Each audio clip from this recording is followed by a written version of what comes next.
మరో ఎన్కౌంటర్. తెలంగాణకు చెందిన మావోయిస్టు పార్టీ సభ్యుడు భాస్కర్ మృతి. నేషనల్ పార్క్ అభయారణ్యంలో వరుస ఘటనలు.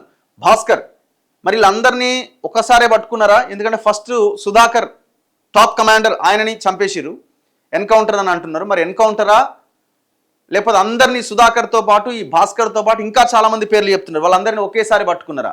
చాలా అనుమానాలు వ్యక్తమవుతున్నాయి. మొన్న సుధాకర్ ఎన్కౌంటర్ జరిగిందని అన్నారు, ఇప్పుడు భాస్కర్ ఎన్కౌంటర్ జరిగింది.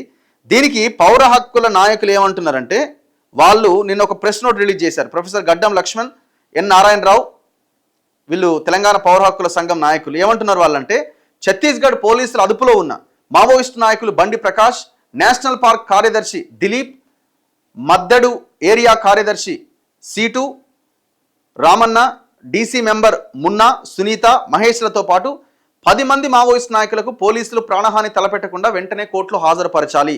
పౌర హక్కుల సంఘం తెలంగాణ.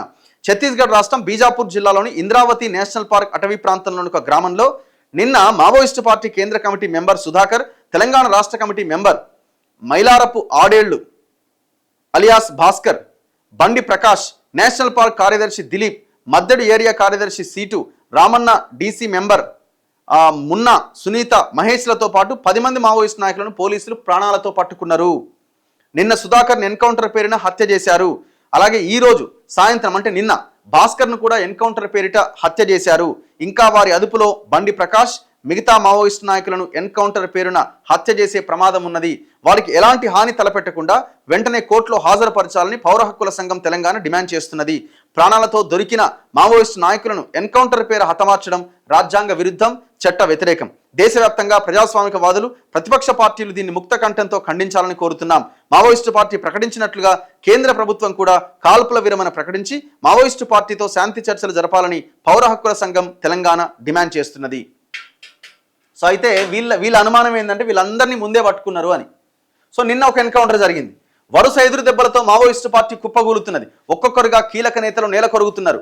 గురువారం ఛత్తీస్గఢ్ రాష్ట్రం బీజాపూర్ జిల్లాలోని నేషనల్ పార్క్ అభయారణ్యంలో జరిగిన ఎదురు కాల్పుల్లో మావోయిస్టు అగ్రనేత సుధాకర్ చనిపోయిన విషయం విదితమే.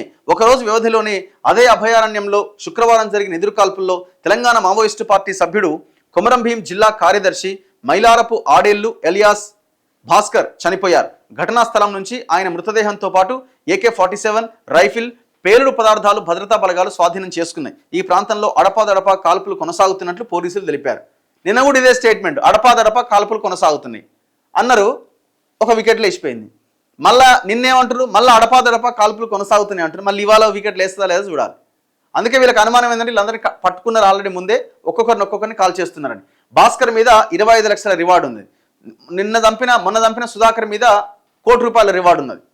40 ఏళ్లుగా ఆయన ఇదే జీవితంలో ఉన్నాడట.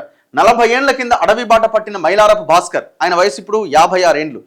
జీవితం అడవిలోనే ముగిసిపోయింది. ఆదిలాబాద్ జిల్లా బోధ్ మండలం పొచ్చరకు చెందిన ఆయన 90వ దశకంలో పీపుల్స్ వార్లో చేరిండు.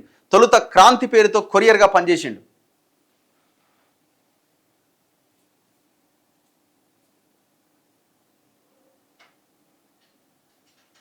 ఎక్కడ 1994లో మందమర్రి మండలం మామిడిగట్టు ప్రాంతంలో పోలీసులు ఆయన్ను అరెస్టు చేశారట. 94లో 2 ఏళ్ల పాటు జైలు జీవితం గడిపిండట. విడుదలైన తర్వాత మళ్ళీ అజ్ఞాతంలోకి పోయిండట. తర్వాత పార్టీలో క్రమక్రమంగా క్రియాశీలక సభ్యుడిగా ఎదిగిండు. ఉమ్మడి ఆదిలాబాద్ జిల్లా అడవిపైన, రాజకీయాలపైన సంపూర్ణ అవగాహన ఉండడంతో ఆయన్ను party Komaram Bheem Mancherial area committee కార్యదర్శిగా నియమించింది. ఉద్యమంలో ఉన్నప్పుడే నిర్మల్ జిల్లా కడెం మండలం లక్ష్మీపూర్కు చెందిన కంతి లింగవ్వ అలియాస్ అనితక్కతో పెండ్లైంది. ఆమె 2 ఏళ్ల కింద మహారాష్ట్రలోని గడ్చిరోలి ఎన్కౌంటర్లో చనిపోయింది. ఆమె కూడా ఎన్కౌంటర్లో పోయింది. లక్ష్మీపూర్లో ఆమె అంత్యక్రియలు జరగ్గా భాస్కర్ హాజరు కాలే. కొన్నేళ్ల క్రితం ఆయన తండ్రి పోతన్న, తల్లి పోసాని మరణించినప్పుడు కూడా ఆయన రాలేదట. 40 ఇయర్స్ నుంచి ఆయన అడవుల్లోనే ఉన్నాడు. సో నిన్న ఆయన చంపేశారు. మరి చూడాలి, మరి వీళ్ళ టార్గెట్ ఏంటంటే 2026 ఫిబ్రవరి కల్లా మొత్తం లేపేయాలి.